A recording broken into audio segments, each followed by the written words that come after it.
an integrated plan where all the components work together. Some of them require an investment of money, for instance, the $3,000 budget here. But I also incorporate a number of low-cost and no-cost marketing and PR techniques that will produce results for them.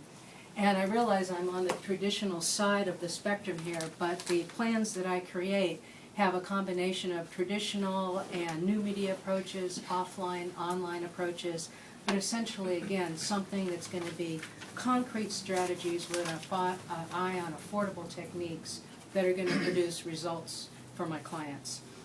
So, first of all, for Cutie Cakes, what are we going to do with that $3,000 budget? In my mind, there's no question that at least half, if not two-thirds of that has to go to a decent website. These days, the world lives online. The first minute you hear about something, you usually go on the web to find out more about them. Having a website will expand their brick-and-mortar presence. They can sell products online. They can create a shipping mechanism online. They can book their parties online. I went on the Susie Cakes website just to get an idea of what a bakery website might look like. And I got hungry just looking at those cupcakes. But I can assure you that a GoDaddy website slapped up by her 25-year-old son is not going to do it. I would put that money into professional design and building and upgrading that website. Good design is critical in showing off those products, making those cupcakes look yummy, and making those parties look like fun. It's important to making the site easy to navigate, guiding the visitors to the information they need and that you want to get forward. So I think there's no question that an important percentage of that budget has to go to a website. Now you can have the best website in the world, but as my friend Greg Towsley will tell you, if you don't have search engine optimization to push that site to the top of Google, it's not going to get found other than by word of mouth. It's like opening a store in a cave.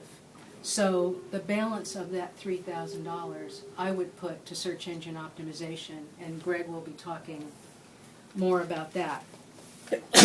Now I want to talk about, so that's where I put the bulk of that budget. But now I want to talk about low-cost and no-cost marketing and PR strategies. And the first one that I would recommend, and I'm sure most of you are familiar with the online coupon promotions, Groupon, Kloops.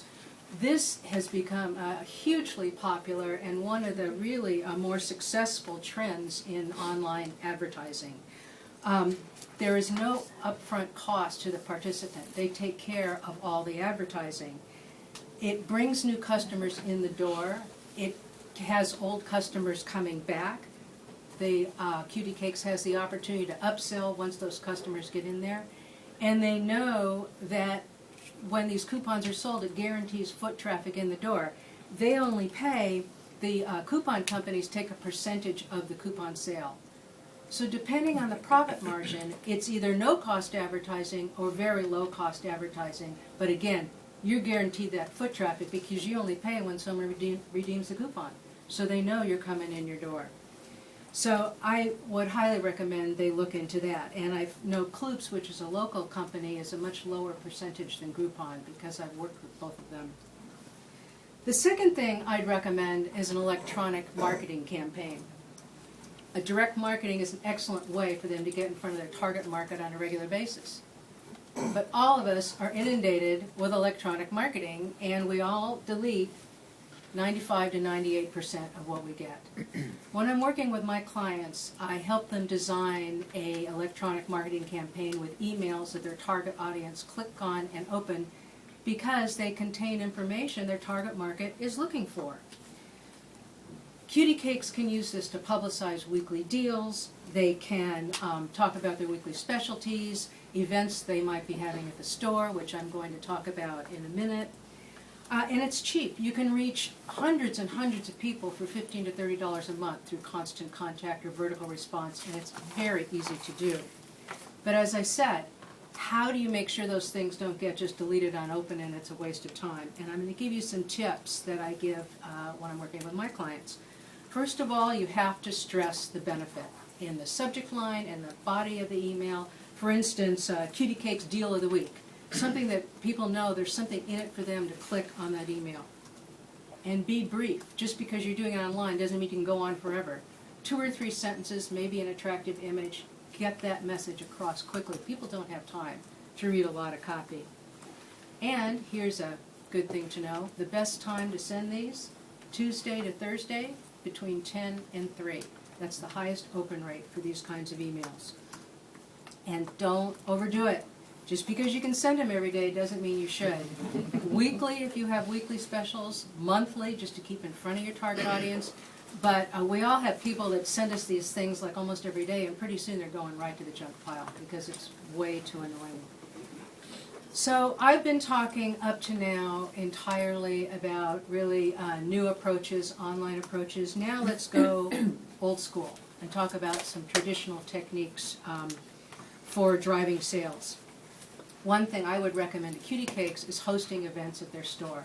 That's a great way to showcase their products and increase visibility. It brings in customers. It's also the way they can get media attention. But you're not going to get media attention unless you have a good spin. So they should be tying events to the holidays, something to do with Halloween or Christmas or Easter. Have contests, have demonstrations. They could host charitable drives and link up with a local charity to host drives. Things that bring people to the store. And I would recommend partnering with some other local service providers to spread the cost, whatever cost there might be, maybe to provide food or something. Another thing I would recommend they do is participate in high-profile charitable and community events. I was pleased to see that they provide products for the Sandpiper's Holiday Home Tour. I was a Sandpiper myself for many years. It's a very high-profile event and a great way to get your product in front of your target market. But there's dozens and dozens of those kinds of events throughout the South Bay, and I would say wherever they could to be donating products. Every school has a fundraiser. There's the annual Women in Business Conference sponsored by the Chamber.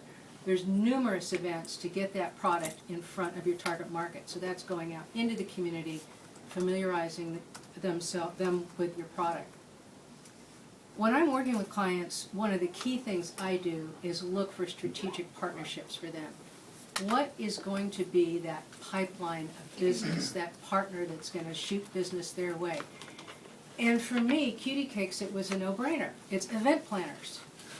If I were the owner of Cutie Cakes, I'd get out there and I'd get to meet every event planner operating in the South Bay. Because those people are doing weddings, anniversary parties, engagement parties, graduation parties, corporate parties. If they want to begin to develop a pipeline for a catering business, partnering with an event planner is an 2 minutes, Christine. Ooh, excellent way to do it. Good, because my last thing was recommending social media, and I don't have to talk about it because he's going to talk about that. So I think in summary, the critical thing that I would recommend is you've got to have a plan. You just can't go in and do one thing. And the plan should be a combination of things where you're going to need to do some investment of capital and things that are no cost and low cost. But have a plan because that's what's going to get results and drive sales.